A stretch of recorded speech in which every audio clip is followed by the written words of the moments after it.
শিশু চিকিৎসা পরিষেবায় দুর্ব্যবহারের অভিযোগ খোদ আশাকর্মীর সঙ্গেই ঘটল ঘটনা।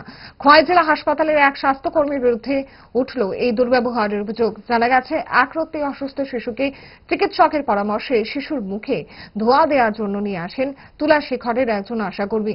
অভিযুক্ত স্বাস্থ্যকর্মী শিশুর পরিবারের লোকজনের পাশাপাশি নিযুক্ত আশাকর্মীর সঙ্গে অভব্য আচরণ করে বলে অভিযোগ করলেন আশাকর্মী।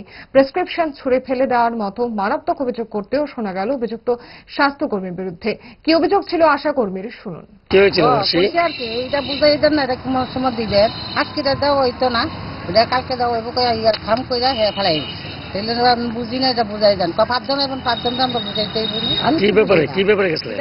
দুমাদি তো বাচ্চারা এটা লেহা নাই, এটা লেহা নাই, লাস্টার হইতো না।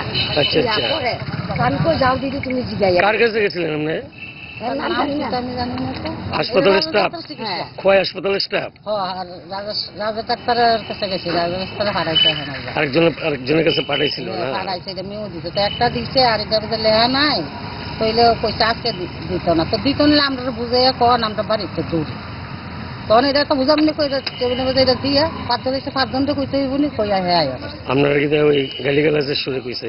না ওই তো হ্যাঁ হয় না, 5 জন তো 5 বার বুঝাইতে হইব না, এক লগে 5 জন আয়েন না করে, এইটাও তো একটা মুশকিল, না বুঝলে বুঝাইতে ইচ্ছে করে ডায়েটটা ভুলে রোলটা ফুচকাটা খেতে, কিন্তু মনে রাখতে হবে 5 দশক ধরে গ্যাস, অম্বল ও পেটের সমস্যার একমাত্র সমাধান গ্যাস নল।